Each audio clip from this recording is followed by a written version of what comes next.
This episode of the Children's Literature Podcast is brought to you by Bedtime Stories. Bedtime Stories. The only thing in the universe that's measured in terms of needing just one more.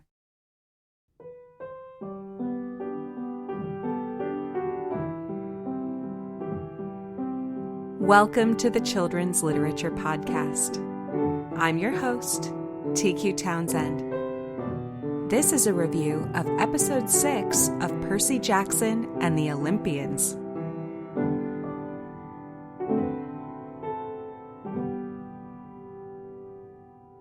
If you haven't read the Percy Jackson books or seen the new TV series based on them, this is your spoiler warning. Go read the books, then watch the show, then come on back. Episode 6 of Percy Jackson and the Olympians, We Take a Zebra to Vegas, adapts most of Chapter 16 and the first half of Chapter 17 of The Lightning Thief by Rick Riordan. It also works in the first part of Chapter 15, which had been skipped over in the previous episode. The show opens with Percy having a creepy dream in which his old principal is telling him off. We've all been there, Percy.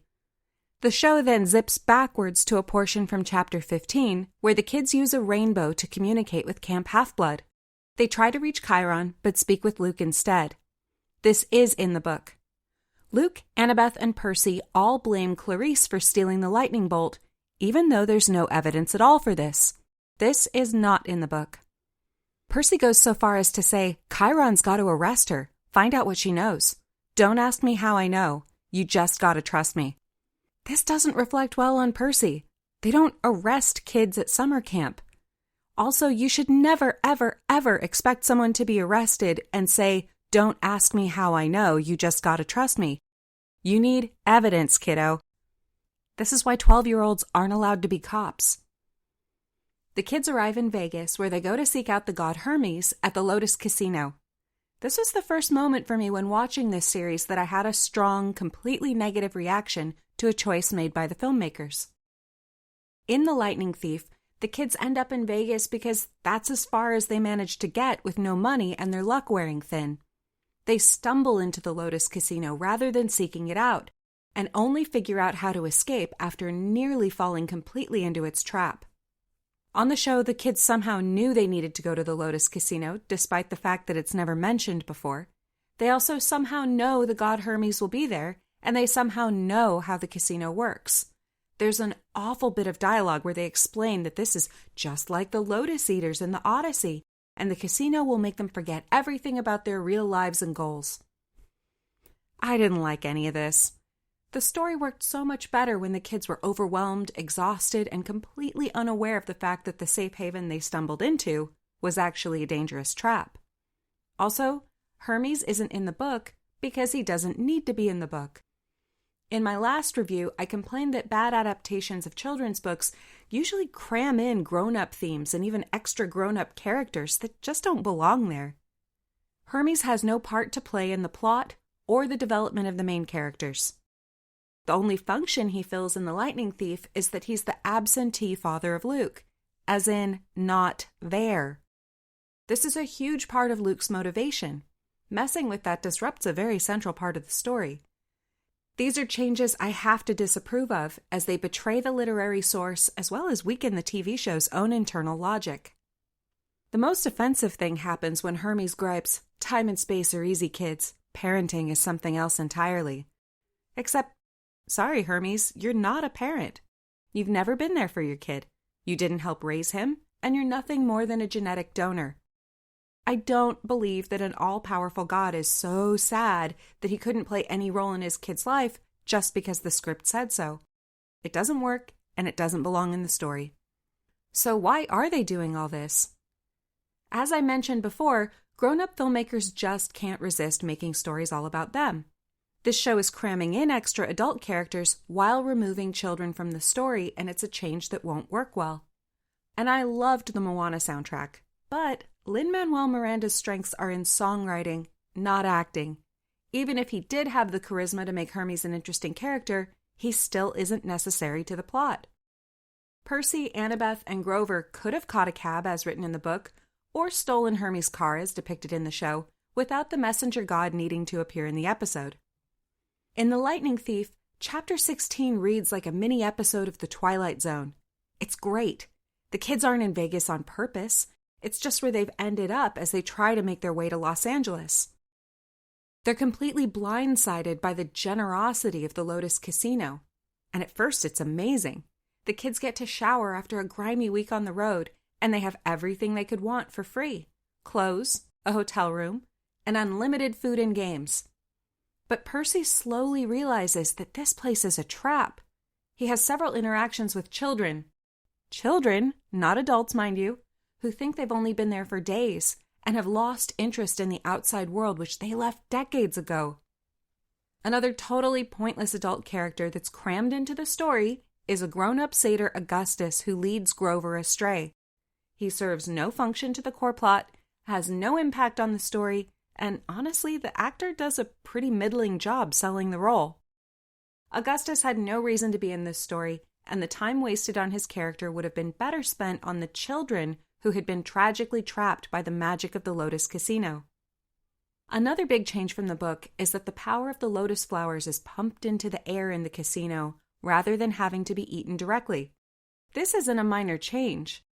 In The Lightning Thief, the kids accept the free food they're offered from strangers. They choose to eat it. In the TV show, they don't make a choice as nobody thinks about whether or not the air they're breathing in a building that's open to the public is drugged. In the novel, the kids just catch a cab from Vegas to LA, using money from the casino to pay their way. This is actually one of the more realistic moments in the book. Riordan writes that the cabbie rarely does less than 95 miles an hour on the trip from Vegas to LA. I'll admit I was once on such a road trip, and that is possible. Most of the way is through flat desert, although, boy, will your fuel efficiency take a big hit going up the mountain pass known as the Grapevine. The proof of divine intervention on this journey is that nobody from the California Highway Patrol nailed him with a radar gun. In the TV show, the kids steal Hermes' taxicab. At first, Annabeth thinks she's pulled a fast one on the messenger god, but then she realizes she isn't as slick as she thought she was. Hermes leaves a note on the windshield addressed, "To the dumb kids." I did like this moment because it was very funny, but it just underscored how unnecessary it was to waste screen time on a conversation with Hermes. The most memorable thing the messenger god did in this episode was leave a note for them.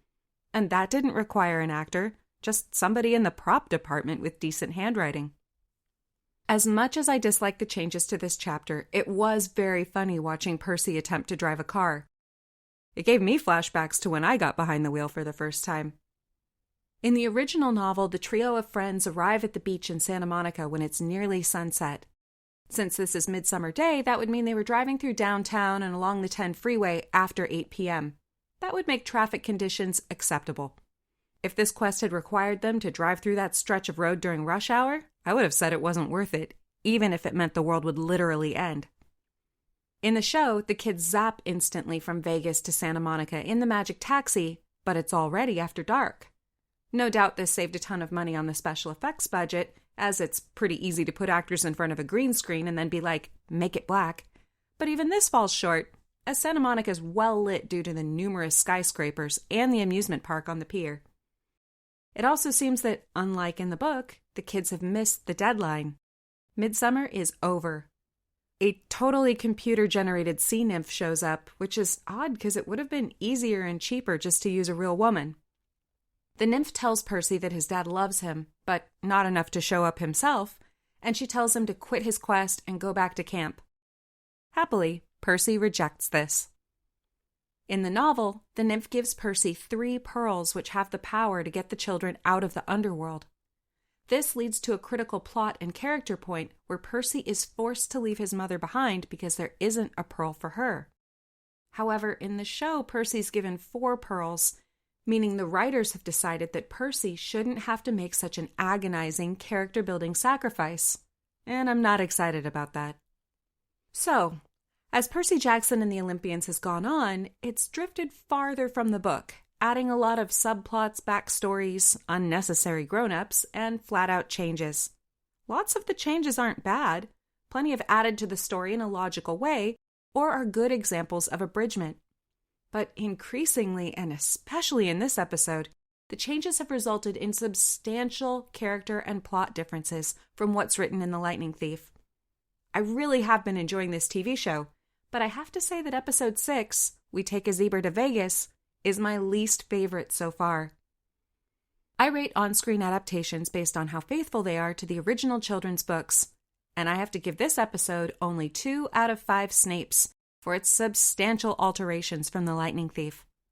Also, I have to say that this was the first episode that I didn't really enjoy. However, the previous 5 episodes were strong, and there's still 2 to go, so I'm willing to remain optimistic. What did you think of this episode? Have you been watching with your kids? Let me know what you thought and how you think the show will conclude. You've been listening to the Children's Literature Podcast. Please subscribe and give the show a rating. Send comments to letters@childrensliteraturepodcast.com. I'm your host, TQ Townsend. Thanks for listening.